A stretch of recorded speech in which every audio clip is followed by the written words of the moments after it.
নমস্কাৰ প্ৰণাম স্বাগতম জনালোঁ আপোনালোকক সকলোকে আৰু বন্ধুসকল পোনপ্ৰথমে মই ইয়াৰে মাতৃভূমিক প্ৰণাম কৰি লওঁ আৰু বন্ধুসকল ইয়াৰ পৰা মৰম আৰু ইয়াৰ পৰা চেনেহ আৰু ইয়াৰ পৰা অলপ শক্তি লৈছোঁ আৰু বন্ধুসকল মই এয়া উপস্থিত হ'লোঁ পাথৰীঘাট বৰহমপুৰ আৰু এয়া দাদা আপুনি ফোন কৰিছিল নেকি মোক আমাৰ ভাইটিয়ে কৈছিল নমস্কাৰ খুৰা আপোনাৰ নাম আৰু ঠিকনাটো এবাৰ ৰাইজক কৈ দিয়ক নাম কল্যাণ শৰ্মা হয় প্ৰায় আধা ঘণ্টামান আগত আহি আমাৰ ঘৰতে সাপ সোমাইছে সৰহকৈ মোৰ ঘৰ এতিয়া আপোনালোকে আহি পাইছে হয় হয় সাপত দেখিব ক'ত কি কৰিব লাগে আপোনাৰ জানে আৰু এতিয়া কৰিব সাপডাল ক'ত আছে এইটা আমাৰ ৰুমতে আছে মন্দিৰত থাপনাত থকা মানে থাপনাত আছে হয় হয় আৰু বন্ধুসকল চাওক ৰাতিপুৱাৰ পৰা ৰাতিলৈকে সাপ উদ্ধাৰ কৰি থাকোঁতেই সময়বোৰ যাই থাকে আৰু বন্ধুসকল কেতিয়া শেষ উশাহ ল'বলগীয়া হয় সেইটো নেদেখাজনৰহে ওপৰত নিৰ্ভৰ আৰু বন্ধুসকল মোৰ এই কৰ্মৰ ফল মিঠা দিয়ে নে টেকা দিয়ে নে কেঁহা দিয়ে সেইটো আপোনালোকৰ ওপৰত নিৰ্ভৰ আৰু বন্ধুসকল বহুত সময় নকৰি ধুনীয়াকৈ সাপডাল উদ্ধাৰ কৰিম আৰু আপোনালোককো দেখুৱাম আহকচোন প্লিজ কাম আহক আৰু এয়া মাইনা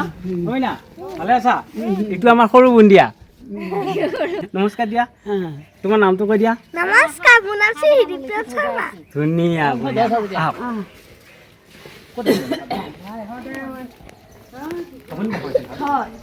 মই ইয়াত ভাবিছিলোঁ শুই উঠি দুপৰীয়া শুই আছিলোঁ তাৰপিছত বাহিৰত আধা হেৰি মুখখন ভিতৰত আছে মই হঠাতে দেখা পালোঁ মন্দিৰত চাকি দিব গৈছিল নেকি নহয় নহয় নহয় এনেই দৰ্জাখন খোলাই আছিল থাকোঁতে এনেকৈ হ'ব ৰাতিপুৱা চাকি দিওঁ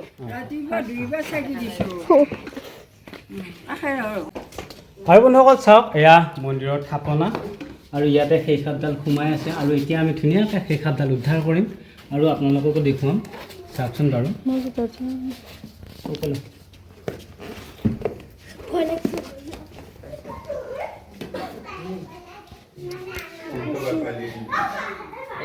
চাওক বন্ধুসকল আপোনালোকে দেখা পাইছে এই সাপডাল কেনেকুৱা ঠাইত শুই আছে আৰু বন্ধুসকল এনেকুৱা ঠাইত যি সাপ থাকিব এয়া আপোনালোকে দেখা পাইছে মহাদেৱ ইয়াতে আছে আৰু মহাদেৱৰ কাষতে আপোনালোকে দেখা পাইছে চাওক বন্ধুসকল এডাল সাপ কি ডাঙৰ সাপ কলিপেটি ইয়াতে লক্ষ্মীক দান কৰে পূজা পাতল কৰে আৰু বন্ধুসকল আপোনালোকে চাওক এই থাপনাৰ ওপৰতে সেই সাপডালে এটা বেং ভক্ষণ কৰি আছে আৰু বন্ধুসকল মোৰ হাততে আছে এয়া ভগৱান নেদেখাজন এয়া চাওকচোন বাৰু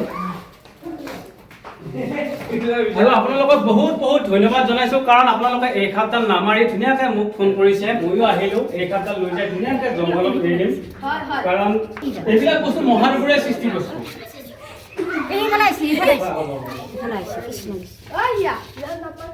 চাওক বন্ধুসকল এয়া এই সাপডাল মই ধুনীয়াকৈ উদ্ধাৰ কৰি লৈছোঁ আৰু লৈ যাই ধুনীয়াকৈ জংঘলত এৰি দিম আৰু বন্ধুসকল এই সাপডাল মহাদেৱৰ বস্তু আৰু এই সাপডাল ইণ্ডিয়ান ৰেড স্নেক ঘোলেবাৰীয়া সাপ আৰু আমাৰ গাঁৱলীয়া মানুহে এইডাল সাপক মুচুৰা গুম বুলি কওঁ ভাবিব নোৱাৰি এই সাপডাল এনেকুৱা ঠাইত আছে মই নিজেই আচৰিত মই নিজে হতবাক হৈ গৈছোঁ এনেকুৱা ঠাইত বেং খাই আছে আপোনালোকে চাওক লাহে লাহে সি এই দুটা বেঙো খালে চাওক বন্ধুসকল এয়া আৰু ইয়াৰ পৰাই বুজিব পাৰি যে নেদেখাজন এতিয়াও জীয়াই আছে আৰু এতিয়া তেওঁৰ পৰমাত্মা জীয়াই আছে এইবিলাকৰ পৰাই বুজিব পাৰি চাওক বন্ধুসকল ইয়াত ধুনীয়াকৈ এই সাপডাল উদ্ধাৰ কৰি লৈছোঁ আৰু উদ্ধাৰ কৰি লৈ যায় ধুনীয়াকৈ জংঘলত এৰি দিম চাওকচোন বাৰু ভয় লাগিছে হাতেদি ধৰা দেখা পায় ভয় লাগছে নে বাইদেউ আপুনি ধৰা দেখা পাই ভয় লাগছে আৰু ভয় কৰিব নালাগে ভয় কৰিব নালাগে ইডাল সাপ ঘোলেবাৰীয়া সাপ কলিপেটি বুলি ভাবছে নে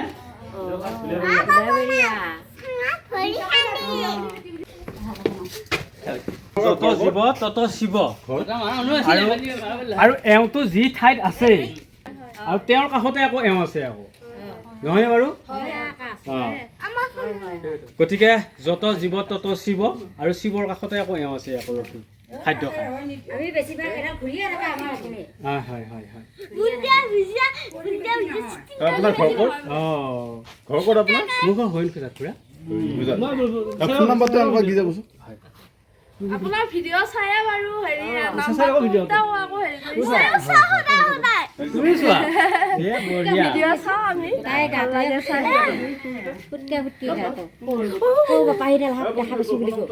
আছে আছে যিকোনো সাপে যদি কেতিয়াবা কামোৰে তেতিয়াহ'লে একেবাৰে ভয় নাখাব আমাৰ মানুহে কি কৰে সাপে কামোৰাৰ লগে লগে বহুত ভয় কৰে আৰু কিছুমান মানুহ ভয়তে মৃত্যুমুখত পৰে গতিকে সাপে কামুৰিলে একেবাৰে ভয় কৰিব নালাগে যিমান সোনকালে পাৰা সিমান সোনকালে ডিষ্ট্ৰিক্ট হস্পিটেলত যাব লাগে তাতহে সঠিক ট্ৰিটমেণ্টটো লাভ কৰে আৰু কিছুমান মানুহে একেবাৰে হাতত যি বহুত টাইটকৈ বান্ধে সেইটো একেবাৰে ভুল কথা। এই হাতত বহুত টানকৈ বান্ধিব নালাগে। হাতত যদি বহুত টানকৈ বান্ধ দিয়া যায় তেতিয়াহ'লে আমাৰ দেহাত তেজ চাৰ্কুলেশ্যন কৰি থাকে নহয়নে, অক্সিজেন চাৰ্কুলেশ্যন কৰি থাকে। তেতিয়াহ'লে কি হয় গম পাইছেনে, অক্সিজেন যাব নোৱাৰে, তেজ যাব নোৱাৰে, সেইখিনি ঠাই ফুলি যায়। কেতিয়াবা এনেকুৱা হৈ যায় সেইখিনি ঠাই পেৰালাইচিছ হৈ যাব পাৰে। আৰু এইডাল সাপ হৈছে সম্পূৰ্ণৰূপে অবিষাক্ত সাপ, নন ভেনমাছ স্নেক। এইডাল সাপে কামুৰিলে মানুহৰ একো নোহোৱা, কিন্তু হস্পিটেলত যোৱাটো কিন্তু বাঞ্ছনীয়। কাৰণ কুকুৰ মেকুৰীয়ে কামুৰিলেওতো একো নোহোৱা, কুকুৰ মেকুৰীৰো বিষ নাই, এইটো এটা বীজাণু, ফুফাই আছে সাপডালে। কিন্তু ভাগ্য ভাল এই সাপডালে যে কাকো একো বিপদ ঘটোৱা নাই, ঘৰৰ ভিতৰত সোমাই আছে। আকৌ ঠাইতো ঠাই আছে, একেবাৰে আচৰিত ঠাইত আছে সাপডাল, নহয়নে বাৰু? একেবাৰে ভাবিব লগা ঠাইত আছে সাপডাল। আৰু ইমান ঠাই আছে, ক'তো থকা নাই সাপডালে, একে থাপনাৰ ওপৰত য'ত নেকি আমি পূজা কৰোঁ। অঁ বেছি দিন হোৱা নাই, মোৰ জ্বৰ সেনেকৈ মই ঘূমি আছিলোঁ লাগ পাবা নাই ভয় থাপৰ ভয় খোৱাৰ ভিতৰত মানসা পূজা কৰি বলি দিয়া একে বলি দিছে। গোৱালা কথা কৈছা নেকি? সাপটো বহুত সাপ থাকে, জ্বৰে বিহে একেলগে উঠি নেকি সাপ দেখা পায়? এনে বোলে কিবা এটা ভাইৰাছ ওলাইছে বোলে, এই ভাইৰেল জ্বৰ নাম শুনা পাই আছো মই, ভাইৰেল জ্বৰ বুলি। সেইটো ভাইৰেল জ্বৰ হৈছে নেকি আপোনাৰ?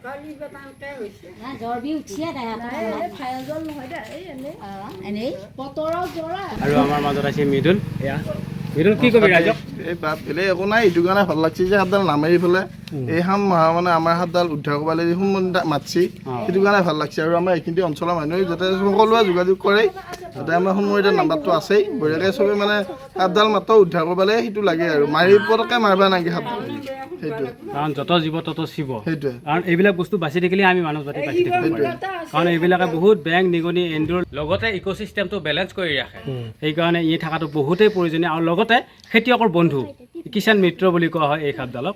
এই সাপডালক তাৰমানে বেং নিগনি এন্দুৰ পঁইতাচোৰা এইবিলাক পথাৰত থাকে, পথাৰত এই বিভিন্ন ধৰণৰ কীট পতংগ বেং নিগনি এইবিলাক খায়, সেইকাৰণে ইয়াক কিষাণ মিত্ৰ বুলিও কয়। ইমানেই উপকাৰিতা এই সাপডালৰ।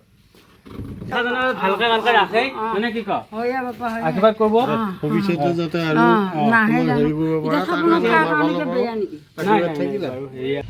চাওক বন্ধুসকল, এই সাপডাল আমি উদ্ধাৰ কৰি লৈ আহিলোঁ ইণ্ডিয়ান ৰেড স্নেক ব্ৰহ্মপুৰৰ পৰা। আৰু বন্ধুসকল, এই সাপডাল মন্দিৰৰ থাপনাৰ ওপৰত বেং খাই আছিল। আৰু এতিয়া আমি ধুনীয়াকৈ জংঘলত এৰি দিম। এইফালে নদী আছে, আপোনালোকে চাব পাৰে। ইয়াৰ নদী দি ধুনীয়াকৈ এই দূৰণিত যাব পাৰিব জংঘলৰ মাজত, চাওকচোন বাৰু। আৰু বন্ধুসকল, এইবিলাক বস্তু বাচি থাকিলেহে আমি বাচি থাকিব পাৰিম, কাৰণ যত জীৱ তত শিৱ, আৰু ই আমাৰ প্ৰকৃতিখন বেলেঞ্চ কৰি ৰাখি থাকে, চাওকচোন বাৰু।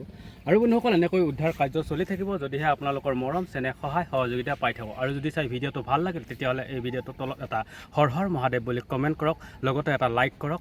ধন্যবাদ। জয় আই অসম।